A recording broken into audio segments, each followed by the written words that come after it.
हमारे चैनल पर आपका फिर से स्वागत है, जहां हमारा उद्देश्य ज्ञान और प्रेरणा की कहानियों के माध्यम से सभी की मदद करना है। आज हम गौतम बुद्ध के जीवन और शिक्षाओं से अंतर्दृष्टि प्राप्त करते हुए इस दुनिया में अकेले कैसे रहना है, इस गहन विषय का पता लगाएंगे। अकेले रहने का मतलब अकेलापन नहीं है, इसके बजाय यह आत्म खोज, शांति और आंतरिक शक्ति की ओर एक यात्रा हो सकती है। चलिए शुरू करते हैं। अकेले रहना अक्सर चुनौतीपूर्ण माना जाता है, लेकिन यह अपार शक्ति और शांति का स्रोत भी हो सकता है। प्रबुद्ध गौतम बुद्ध ने अपने जीवन के महत्वपूर्ण समय एकांत में बिताए। उनकी कहानी के माध्यम से हम सीख सकते हैं कि एकांत को आत्म जागरूकता और संतोष की यात्रा में कैसे बदला जाए। बुद्ध की आत्मज्ञान की यात्रा गहन एकांत की अवधि से शुरू हुई। अपने शाही जीवन को छोड़ने के बाद वे जंगलों में भटकते रहे, अकेले रहते रहे, ध्यान करते रहे और मानवीय पीड़ा और मुक्ति के मार्ग के बारे में सच्चाई की तलाश करते रहे। एकांत में बुद्ध ने माइंडफुलनेस और ध्यान की शक्ति की खोज की। इन अभ्यासों ने उन्हें मन की प्रकृति, जीवन की नश्वरता और सभी प्राणियों के परस्पर संबंध को समझने में मदद की। अकेले रहना हमें रोजमर्रा की जिंदगी के विकर्षणों और शोर से दूर अपने भीतर से जुड़ने का अवसर प्रदान करता है। यह हमें चिंतन करने, अपनी सच्ची इच्छाओं को समझने और भीतर शांति पाने का अवसर देता है। बुद्ध ने अक्सर अपनी शिक्षाओं में एकांत के महत्व पर जोर दिया। उन्होंने सिखाया कि एकांत का मतलब सिर्फ शारीरिक रूप से अकेले रहना नहीं है, बल्कि आंतरिक मौन और शांति पाना है। उनकी प्रसिद्ध शिक्षाओं में से एक धम्मपद इस बात को खूबसूरती से उजागर करता है। बुद्ध ने कहा, अकेले रहना बेहतर है, मूर्ख के साथ कोई संगति नहीं है। एक आदमी को अकेले चलने दो, उसे कोई पाप न करने दो, कम इच्छाएं रखो जैसे जंगल में एक हाथी। यह शिक्षा हमें पवित्रता, ज्ञान और आत्मनिर्भरता के मार्ग के रूप में एकांत को अपनाने के लिए प्रोत्साहित करती है। बुद्ध के जीवन और शिक्षाओं से प्रेरित होकर आइए अकेले रहने और एकांत को एक संतुष्टिदायक अनुभव में बदलने के लिए कुछ व्यावहारिक सुझावों का पता लगाएं। माइंडफुलनेस और मेडिटेशन। माइंडफुलनेस और मेडिटेशन का अभ्यास करने से आंतरिक शांति विकसित करने में मदद मिलती है।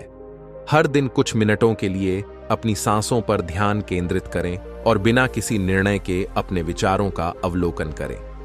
सादगी अपनाएं, अनावश्यक चीजों और विकर्षणों को कम करके अपने जीवन को सरल बनाएं। उन चीजों पर ध्यान दें जो आपके लिए वास्तव में मायने रखती हैं। प्रकृति से जुड़ें, प्रकृति में समय बिताएं। प्रकृति का शांत प्रभाव होता है और यह हमें बड़े ब्रह्मांड से जुड़ने में मदद करती है। शौक विकसित करें, ऐसी गतिविधियों में शामिल हों जो आपको खुशी और संतुष्टि प्रदान करें। चाहे वह पढ़ना हो, पेंटिंग करना हो या बागवानी करना हो, शौक आपके एकांत जीवन को समृद्ध कर सकते हैं।